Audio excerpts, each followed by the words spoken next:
INB news కి స్వాగతం. Bulletin లో ముందుగా headlines.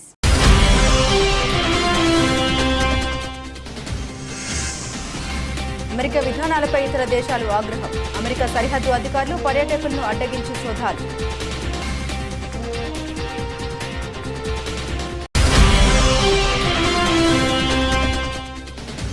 BJP social media team అసత్య ప్రచారాన్ని ముమ్మరం.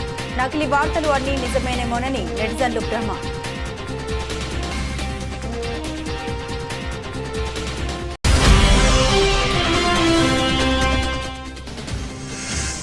ఛత్తీస్గఢ్లో మరోసారి ఎన్కౌంటర్. భద్రతా దళాల కాల్పుల్లో 3 మావోయిస్టులు మృతి.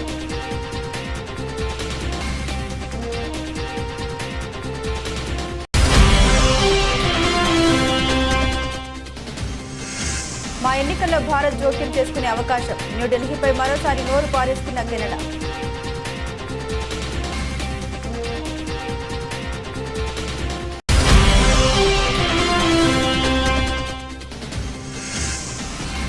$700 తగ్గిన బంగారం ధర. పెట్టుబడుల్ని గోల్డ్ నుండి ఈక్విటీలోకి మళ్లించడం వల్లే ధరలు తగ్గుముఖం.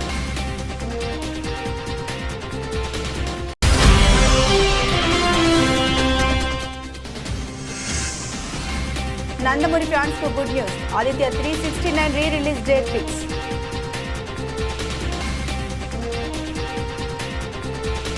స్టాచ్యూ ఆఫ్ లిబర్టీ దగ్గర సెల్ఫీ తీసుకోవాలని, ఎంపైర్ స్టేట్ బిల్డింగ్ పై నుండి నగర అందాల్ని వీక్షించాలని కలలు కంటున్నారా?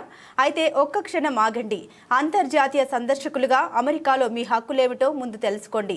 అధ్యక్షుడిగా డొనాల్డ్ ట్రంప్ మళ్లీ వైట్ హౌస్ లో అడుగుపెట్టిన తర్వాత తన ఎన్నికల ప్రచారంలో చేసిన వాగ్దానాల మేరకు ఆయన కఠిన ఇమిగ్రేషన్ విధానాల్ని పునఃప్రవేశపెట్టారు. ఇటీవలి కాలంలో అమెరికాకు పయనమైన వందలాది మంది పర్యాటకులు సరిహద్దుల వద్దే బందీలుగా మారడం విదేశీ పర్యాటకుల్ని ఆందోళనకు గురి చేస్తుండగా అమెరికా విధానాలపై ఇతర దేశాలు ఆగ్రహాన్ని వ్యక్తం చేస్తున్నాయి.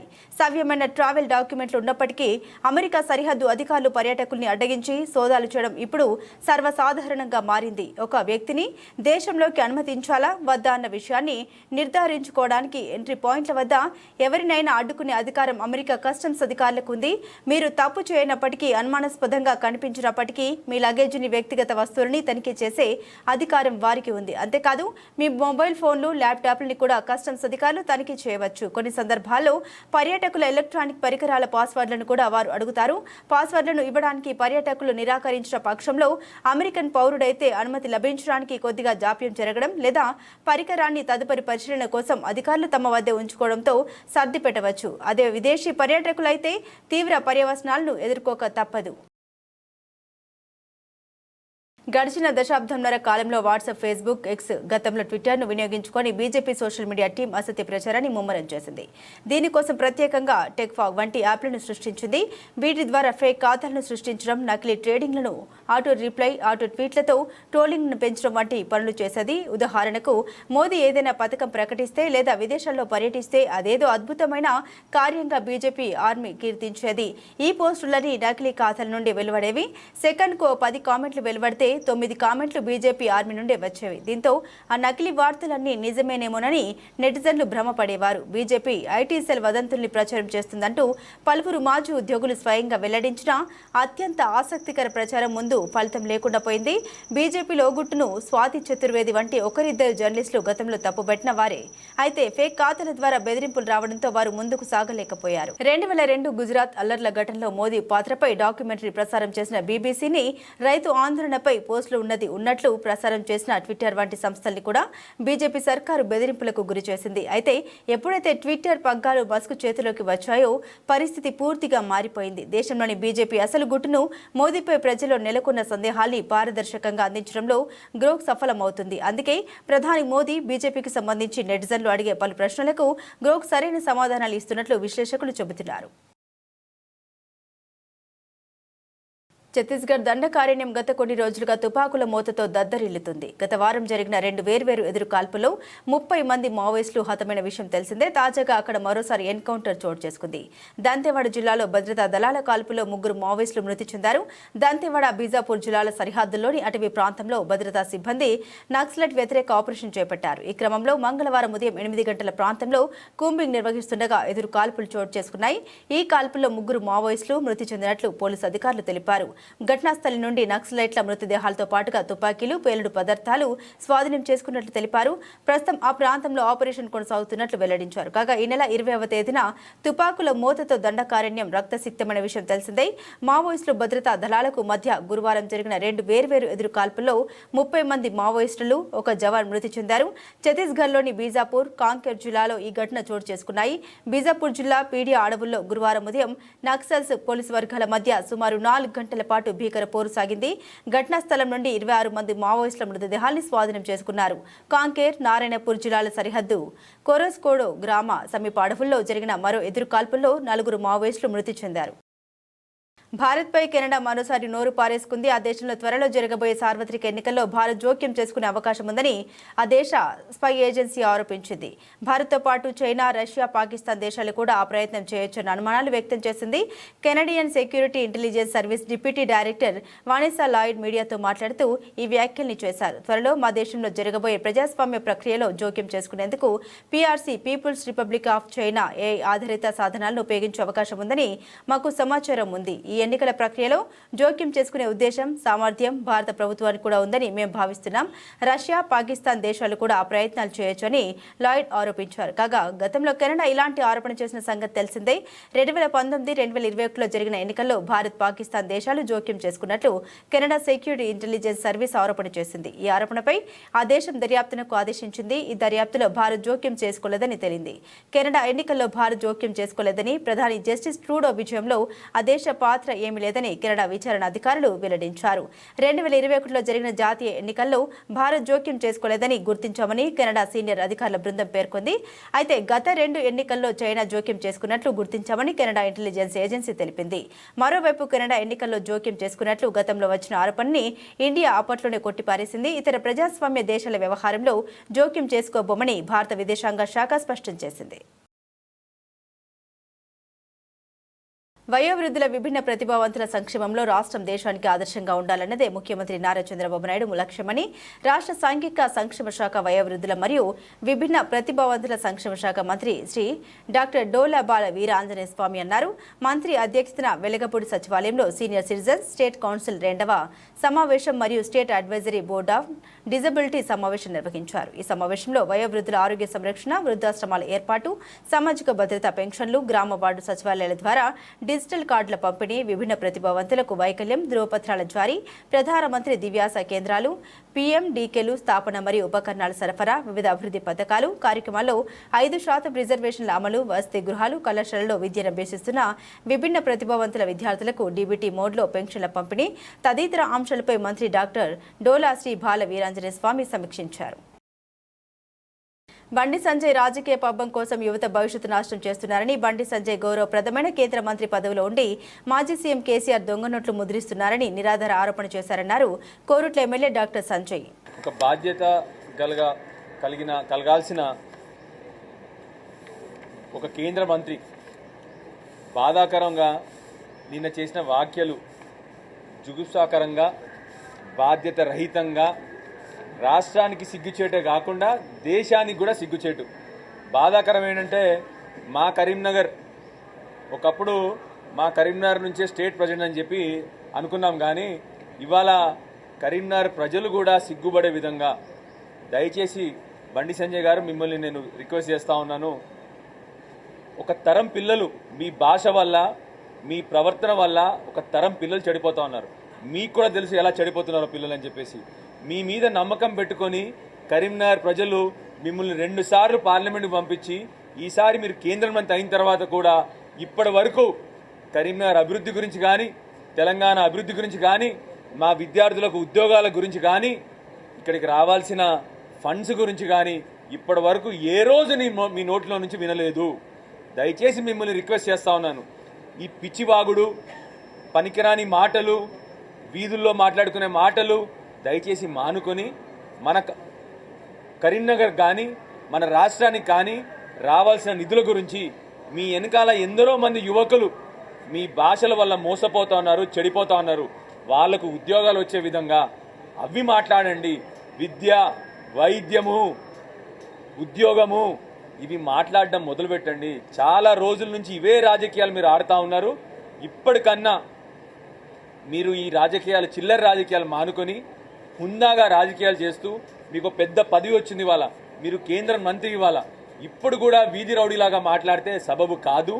మన కరీంనగర్ యువకులకు, మన తెలంగాణ యువకులకు మీ వల్ల హాని జరుగుతుందన్న విషయాన్ని మీరు గుర్తుపెట్టుకొని దయచేసి ఇప్పుడన్నా మీ రాజకీయాల్లో మార్పు తీసుకొచ్చి మీరు మా కరీంనగర్ కానీ ఇవాళ తెలంగాణ రాష్ట్రానికి కానీ నిధులు తీసుకొచ్చడంలో కానీ ఉద్యోగాలు తీసుకోవడంలో కానీ వీటి గురించి మాట్లాడని చెప్పి మీకు కోరుతా ఉన్నాను. Thank you. జై తెలంగాణ. మొన్న సభలో మంత్రి కోమటిరెడ్డి వెంకటరెడ్డి వ్యాఖ్యలతో తీవ్ర మనస్తాపం చెంది శాసనసభలో ఎమోషనల్ అయిన బీఆర్ఎస్ మాజీ మంత్రి ఎమ్మెల్యే వేముల ప్రశాంత్ రెడ్డి, నేను చనిపోతే నా పార్థివ దేహంపై జాతీయ జెండా కప్పుతారు, అతి కొద్ది మందికి దక్కే గౌరవాన్ని నేను పొందాను, కేసీఆర్ ఆశీర్వాదం వల్ల 3 సార్లు ఎమ్మెల్యే అయ్యాను, 4 ఏళ్లు మిషన్ భగీరథ వైస్ చైర్మన్ గా 5 ఏళ్లు మంత్రిగా పనిచేశాను, భగవంతుడు నాకు ఇచ్చిన శక్తి మేరకు పనిచేశాను. సభలో మాట్లాడుతుంటే సభ్యులు అంతరాయం కలిగిస్తున్నారు, అది లేకుండా చూడాలని సభాపతికి విజ్ఞప్తి చేస్తున్నామన్నారు బీఆర్ఎస్ మాజీ మంత్రి ఎమ్మెల్యే వేముల ప్రశాంత్ రెడ్డి. తమకు విషయం మనవి చేయాలి అధ్యక్ష. కేసీఆర్ గారి దయ వల్ల, బాల్కొండ నియోజకవర్గ ప్రజల దయ వల్ల నేను 3 సార్లు వరుసగా ఈ శాసనసభకు ఎన్నికవుతూ వస్తా ఉన్నాను అధ్యక్ష. కేసీఆర్ గారు నన్ను ఒక 4 సంవత్సరాలు మిషన్ భగీరథ వైస్ చైర్మన్గా, 5 సంవత్సరాల మంత్రిగా నాకు అవకాశం ఇచ్చినారు అధ్యక్ష.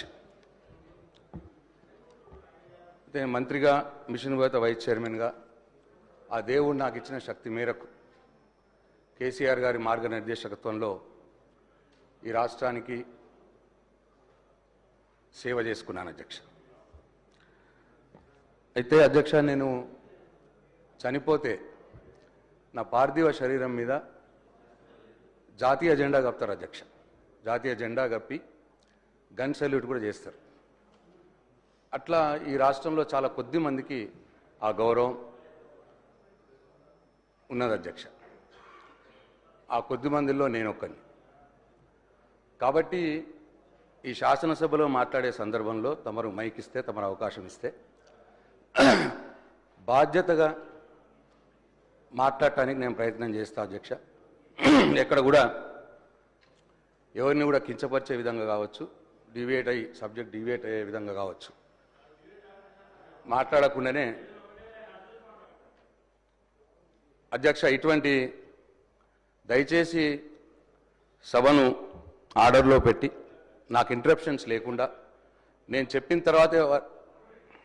కలెక్టర్ అంటే దర్పం కాదు, ప్రజల్లో మనిషి అయి ప్రగతి మనసుతో ఆలోచించి తన పదవీ కాలంలో ఆ జిల్లాపై చెరగని ముద్ర వేయాలన్నారు.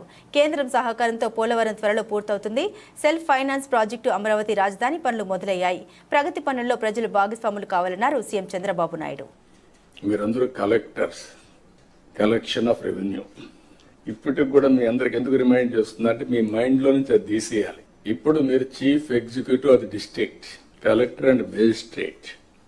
మేజిస్ట్రేట్ అన్నప్పుడు ఎక్కడ కూడా ఎలాంటి అవాంఛనీయ సంఘటనలు జరగకుండా అదే మాదిరిగా ఫ్యూచర్ ని మీరు ప్లాన్ చేసే పరిస్థితిలో ఉండాలి. అట్లా కాకుండా ఒక అథారిటేరియన్ గా మేము రూమ్ లో నుంచి బయట రాము, లేకుంటే కలెక్టర్ అంటే దర్బార్ ఉంటుంది. ఇంతమంది పాత రోజులు ఉండేవి, నాకు బాగా జ్ఞాపకం. ఎంఆర్ఓ ఆఫీస్ ఉండేది. మీరు కొత్త కాబట్టి, మీరు కొంత యంగ్స్టర్స్ కాబట్టి మీకు తెలియదు.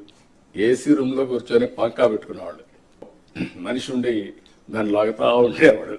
అంటే అది స్టేటస్ సింబల్ అయిపోయింది.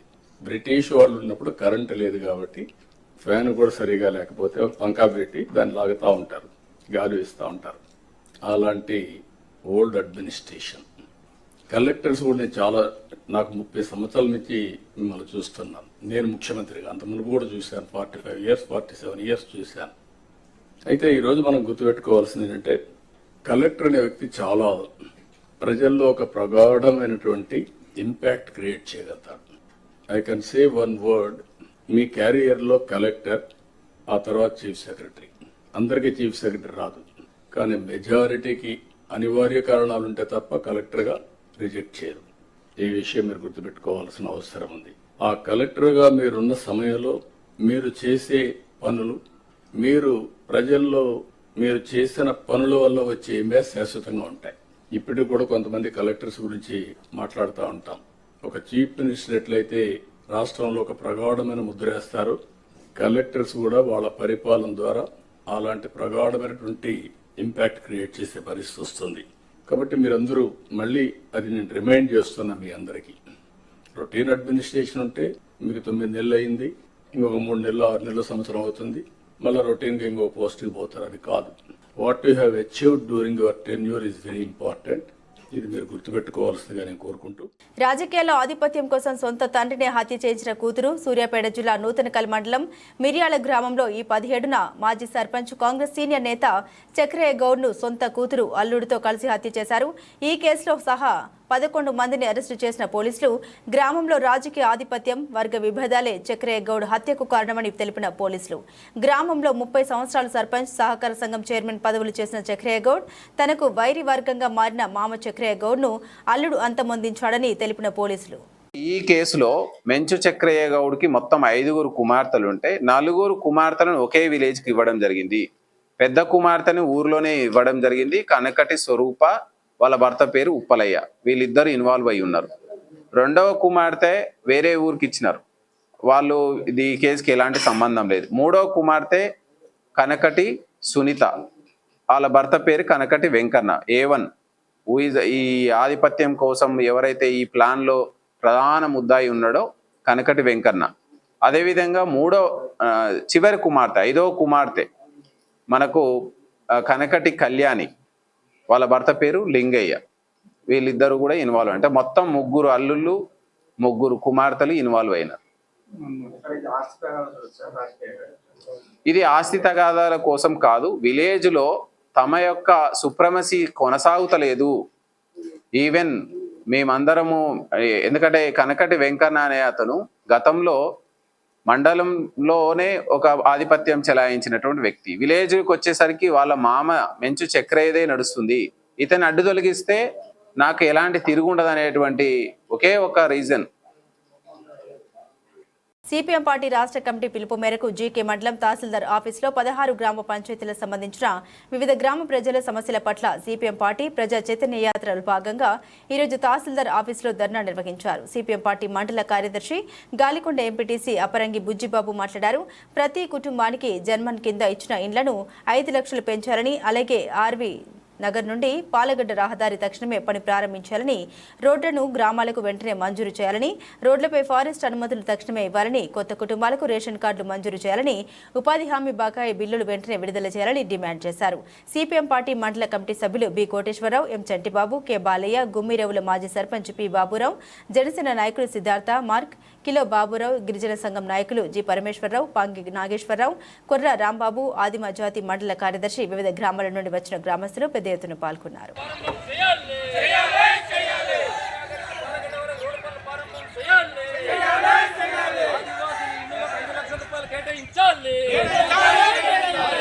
నిర్మాణం కోసం 5 లక్షల రూపాయలు ప్రభుత్వం కేటాయించాలి.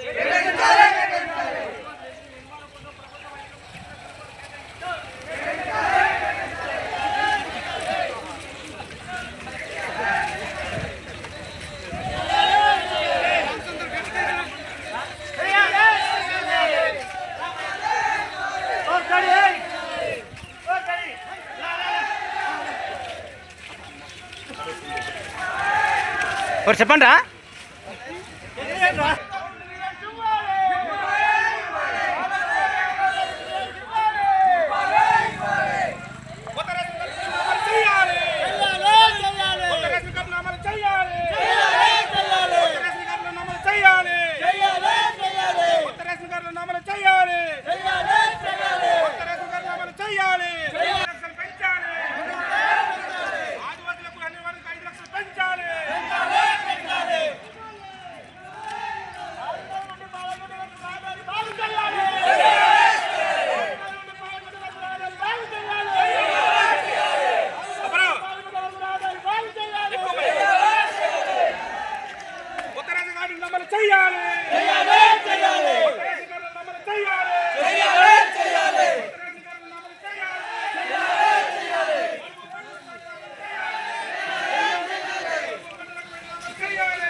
అనంతపురం జిల్లా గుత్తి పట్టణంలో టీడీపీ నేతలు జక్కల చెరువు ప్రతాప్ వర్గం హల్చల్ సృష్టించారు. పట్టణంలోని వైసీపీకి చెందిన మాజీ ఎంపీపీ కోన మురళీధర్ రెడ్డి ఇంటిపై కర్రల రాడ్లతో దాడి చేశారు. పలువురు స్థానికులు చూస్తూ ఉండగానే వైసీపీ నేత కోన మురళీధర్ రెడ్డి ఇంటిపై రాళ్లతో ఇంటి తలుపులు అద్దాలు ధ్వంసం చేసి ఇంటి బయట ఉన్న కారుకు అద్దాలు పగలగొట్టి ధ్వంసం చేసి హల్చల్ చేశారు. అంతటితో ఆగకుండా ఎవరైనా చూసినట్లు చెబితే చంపేస్తామంటూ స్థానికులు బెదిరించినట్లు స్థానికులు ఆరోపిస్తున్నారు. ఈ ఘటన సమయంలో ఇంటి యజమాని ఇంటిలో లేకపోవడంతో ప్రాణాపాయం తప్పింది. అయితే ఘటన జరగక మునిపే గుత్తి సీఐ వెంకటేశ్వర్లు ఇంటికెళ్లొద్దంటూ వైసీపీ నేతను హెచ్చరించడం, సీఐ చెప్పిన కాసేపటి తర్వాతే టీడీపీ నేతలు ఇంటిపై దాడి చేయడం పలు అనుమానాలకు తావిస్తుంది. అదేవిధంగా జక్కల చెరువు ప్రతాప్ వర్గం పెద్ద ఎత్తున భూములను కబ్జాలు చేస్తూ చెరువులో అక్రమంగా ఇసుకను తరలించడం, మండల పరిధిలో పెద్ద ఎత్తున పేకట్ట స్థావరాలను కూడా ఏర్పాటు చేసినట్లు అనేక ఆరోపణలు కూడా ఉన్నాయి. వీటిని దృష్టిలో ఉంచుకొని గొడవలను నివారించాల్సిన గుత్తి సీఐ వైసీపీ నేతను బెదిరించడం ప్రజల్లో తీవ్ర చర్చనీయాంశంగా మారింది. ఎవరో వచ్చి రాళ్ళు సిరిపోయినా ఎన్ని గంటల సమయంలో? అర్ధ గంట పైన అయింది. ఎంతమంది వచ్చినారు? వచ్చింటారు 50-60 మంది అయినా వచ్చింటారు. ఎందుకు? అది ఏమో విషయం జరిగింది, మనకు కూడా తెలియదు. మేము ఇక్కడ ఉన్నాము. రాళ్ళు సిరిపోయింది. మీరు చూసినారా? ఇక్కడ ఉన్నారు కదా, మీరు చూసినారా? ఎవరు వాళ్ళ పేర్లు ఏదో తెలియదు మాకు. ఇక్కడ ఏ ఊరు వెళ్ళినా? బండి సంజయ్ కరీంనగర్ కార్పొరేటరా, కేంద్ర మంత్రా? బండి సంజయ్కి అసలు చదువొచ్చా? పాన్ షాప్ల దగ్గర గుట్కాలు వేసుకున్నోడిలా మాట్లాడుతున్నాడు. బండి సంజయ్ అడ్డమైన విధవలాగా కేసీఆర్ మీద నిరాధార ఆరోపణ చేస్తున్నారు. కుక్క తోకకు గుండ్రాయి కట్టినా చక్కగా కాదు అన్నట్టు బండి సంజయ్ బుద్ధి చక్కగా కాదు. బండి సంజయ్ నిజంగా కేంద్ర మంత్రి అయితే ఆరోపణలు నిరూపించాలని సవాల్ విసిన ఎమ్మెల్సీ దాసోజు శ్రవణ్. బండి సంజయ్ నిజంగానే మొగోడైనట్టయితే, నిజంగానే కేంద్ర హోంమంత్రి అయినట్టయితే, నిజంగానే నైతికత ఉన్నట్టయితే, దమ్ము ధైర్యం ఉన్నట్టయితే ఆ అడ్డమైన అధికారి ఎవడు? వాని పేరు ఎందుకు చెప్పట్లేవు బయటికి? ఎందుకు ఆ రోజు అధికారంలో ఉన్నటువంటి ఒక ముఖ్య నాయకుడు ఆ సదరు అధికారిని బీదర్కు పోకుండా ఆపిండు అని చెప్పని బండి సంజయ్ చెప్తా ఉన్నాడు. దమ్ము లేదా బండి సంజయ్ నీకు? చెప్పు, అధికారి పేరు చెప్పు. ఆ రోజు ఉన్నటువంటి ఒక ముఖ్య నాయకుడు ఎవడో వాడి పేరు చెప్పు. వాడి పేరు చెప్పవు, వీడి పేరు చెప్పవు. అడ్డమైనటువంటి ఒక వెధవ లెక్క నువ్వు ఇష్టం వచ్చినట్లు ఇవాళ కేసీఆర్ గారి పైన నిరాధారమైన ఆరోపణలు చేస్తే న్యాయమా బండి సంజయ్ అని చెప్పని ఇవాళ నేను ప్రశ్నిస్తా ఉన్నాను. ఇవాళ దేశ అంతర్గత రక్షణకు బాధ్యుడైనటువంటి ఒక హోంశాఖకు మంత్రిగా ఉండి కుక్కతో ఒక గుండ్రాయి కట్టినా చక్కగా కాదన్నట్టుగా ఇవాళ బండి సంజయ్ గారు వ్యవహరిస్తా ఉన్నారు. ఎలుకతోలు ఎంత ఉతికినా నలుపు నలుపే గాని తెలుపు కాదు అన్నట్టుగా ఇవాళ బండి సంజయ్ గారు వ్యవహరిస్తా ఉన్నారు. అల్జిమర్ వ్యాధి ఉందేమో బండి సంజయ్కి, అర్థం కావట్లేదు. కరీంనగర్ కార్పొరేటర్ కాదు అయ్యా నువ్వు, కరీంనగర్ గల్లీ లీడరు కాదయా నువ్వు. ఢిల్లీలో పార్లమెంటు సభ్యుడివి, ఢిల్లీలో కేంద్ర మంత్రివి. కరీంనగర్ కార్పొరేటర్ కాదు బండి సంజయ్, నువ్వు కరీంనగర్ ఎంపీవి. ఈ సోయి మరిచి ఇవాళ ఇష్టం వచ్చినట్టు మాట్లాడుతూ ఉండు. నేను ఇంత పరుషంగా మాట్లాడను, కానీ మాట్లాడవలసిన అవసరం ఏర్పడతా ఉంది. ఎందుకంటే ఉన్నతమైనటువంటి ఒక పదవుల్లో ఉన్న వాళ్ళు ఆరోపణలు చేసినప్పుడు ఆ ఆరోపణలు సహేతుకంగా రుజువు చేయవలసిన ఒక బాధ్యత వాళ్ళపైన ఉంటుంది. వెనకటికి ఒక ఎర్రోనికి మల్లెపూ ఇస్తే ఎక్కడో పెట్టుకుని వాసన చూసినట్టుగా ఇవాళ అంత పెద్ద కేంద్ర మంత్రి పదవిని నరేంద్ర మోడీ కట్టబెట్టి, భారతీయ జనతా పార్టీ కట్టబెడితే ఆ పదవిలో కూర్చొని వాడెవడో అడ్డమైనోడు ఏదో చెప్తే ఇంకెవడో అడ్డమైనోడు ఇంకేమో చెప్పిండు అని చెప్పని అడ్డమైన భాషలో అడ్డదిడ్డంగా బండి సంజయ్ మాట్లాడుతూ ఉంటే నవ్వాలనా, ఏడవాలనా, సిగ్గుపడాలనా అర్థం కావట్లా. Bandi Sanjay is not an individual. Bandi Sanjay Bharatiya Janata party నాయకుడే కాదు. బండి సంజయ్ నా భారత ప్రభుత్వానికి కేంద్ర మంత్రి కూడా. ఒక మంత్రి హోదాలో ఉండి తెలంగాణ తొలి ముఖ్యమంత్రి, ఇవాళ శాసనసభ్యుడు, leader of the opposition, Telangana జాతిపిత కేసీ. రికార్డు స్థాయిలో దూసుకుపోయిన బంగారం ధరలు తిరుగుమాన బాట పట్టాయి. ఆభరణాల వర్తకులు, స్టాకిస్టులు అమ్మకాలకు మొగ్గు చూపడంతో దేశ రాజధాని న్యూఢిల్లీ బులియన్ మార్కెట్లో తులం బంగారం ధర 700 దిగొచ్చింది. దీంతో 99.9% స్వచ్ఛత కలిగిన 10 గ్రాముల బంగారం ధర 90,550కి తగ్గినట్లు ఆల్ ఇండియా సరఫరా అసోసియేషన్ వెల్లడించింది. ఉక్రెయిన్, రష్యా దేశాల మధ్య జరుగుతున్న యుద్ధం ఎట్టకేలకు ముగింపు పలికే అవకాశాలు ఉండడంతో ఇన్వెస్టర్లు తమ పెట్టుబడుల్ని గోల్డ్ నుండి ఈక్విటీల్లోకి మళ్లించడం వల్లే ధరలు తగ్గుముఖం పట్టాయని బులియన్ వర్తకులు వెల్లడించారు. దీంతో ధరలు వరుసగా 3వ రోజు తగ్గాయి. మరోవైపు వెండి ధరలు పెరిగాయి. పారిశ్రామిక వర్గాలు నాణేల తయారీదారుల నుండి కొనుగోలు ఊపందుకోవడంలో కిలో వెండి 200 అందుకొని 1,05,000 రూపాయలు పలికింది. అంతర్జాతీయ మార్కెట్లో ఔన్స్ గోల్డ్ $3,028.90 పలకగా వెండి $30కు పైగా కొనసాగుతుంది. టాలీవుడ్ సీనియర్ నటుడు నందమూరి బాలకృష్ణ నటించిన క్లాసిక్ చిత్రాల్లో ఆదిత్య 369 ఒకటి. సైన్స్ ఫిక్షన్ బ్యాక్ డ్రాప్ లో వచ్చిన ఈ సినిమాకు దిగ్గజ దర్శకుడు సంగీతం శ్రీనివాసరావు దర్శకత్వం వహించగా 1991 ఆగస్టు 18 విడుదలైన ఈ చిత్రం సూపర్ హిట్ అందుకోవడమే కాకుండా పలు అవార్డులను గెలుచుకుంది. ఈ చిత్రం భారతీయ సినిమాలో మొట్టమొదటి టైమ్ ట్రావెల్ చిత్రంగా పరిగణించబడుతుంది. ఇక ఈ సినిమాలో బాలకృష్ణ విజయనగర సామ్రాజ్య రాజు శ్రీ కృష్ణదేవరాయలుగా నటించి అలరించారు. అయితే ఈ సినిమా వచ్చిన 34 ఏళ్ల తర్వాత మూవీని మళ్లీ రిలీజ్ చేయబోతున్నట్లు చిత్ర బృందం ప్రకటించిన విషయం తెలిసిందే. మొదట సమ్మర్ కానుకగా మే నెలలో విడుదల చేద్దామనుకున్నారు మేకర్స్. అయితే అభిమానులకు గుడ్ న్యూస్ చెబుతూ ఒక నెల ముందుగానే విడుదల చేయబోతున్నారు. తాజాగా ఈ సినిమా విడుదల తేదీని మేకర్స్ ప్రకటించారు. ఈ సినిమాను ఏప్రిల్ 4న రిలీజ్ చేయనున్నట్లు ప్రకటించారు. ఈ సందర్భంగా కొత్త పోస్టర్ను పంచుకున్నారు. ఇళయరాజా సంగీతం అందించిన ఈ చిత్రంలో మోహిని హీరోయిన్ గా నటించగా అమరీష్ పురి, టీను, ఆనంద్, నటుడు తరుణ్, సుత్తివేలు తదితరులు ఈ సినిమాలో కీలక పాత్రల్లో నటించారు. ఈ చిత్రాన్ని ఎస్ అనిత కృష్ణ నిర్మించారు. ఎస్పీ బాలసుబ్రహ్మణ్యం సమర్పణలో శ్రీదేవి మూవీస్ బ్యానర్ పై తెరకెక్కింది. బులెటిన్ ముగించే ముందు హెడ్లైన్స్ మరోసారి.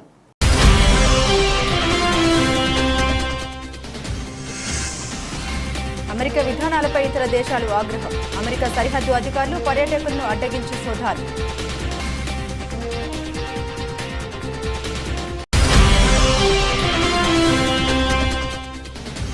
బీజేపీ సోషల్ మీడియా టీం అసత్య ప్రచారాన్ని ముమ్మరం.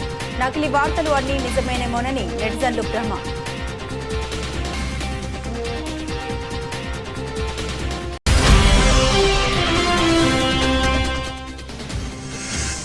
ఛత్తీస్గఢ్లో మరోసారి ఎన్కౌంటర్. భద్రతా దళాల కాల్పుల్లో 3 మావోయిస్టులు మృతి.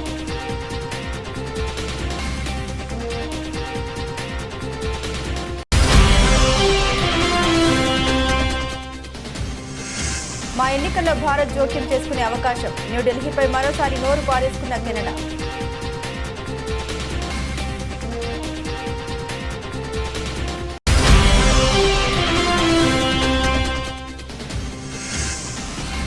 $700 తగ్గిన బంగారం ధర. పెట్టుబడుల్ని గోల్డ్ నుండి ఈక్విటీల్లోకి మళ్లించడం వల్లే ధరలు తగ్గుముఖం.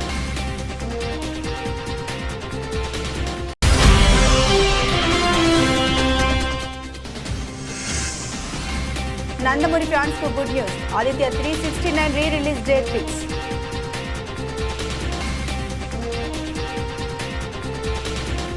ఇవి ఈ బులెటిన్లోని విశేషాలు. తిరిగి మరో బులెటిన్తో మళ్ళీ కలుసుకుందాం. అంతవరకు సెలవు. నమస్కారం.